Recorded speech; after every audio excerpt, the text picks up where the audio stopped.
Hey there, in this quick video I'm going to compare the US100 with US30, and I'm going to share with you important things that you need to know. So the primary difference is that the US30 only includes companies based in the United States, while the US100 includes companies from all over the world. So this is a huge important thing.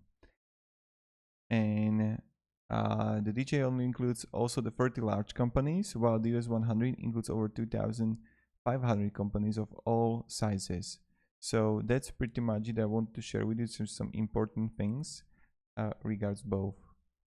So yeah, I mean, regards like which one is better or not, it really depends what kind of trading you do, what kind of strategy you have, and things like that.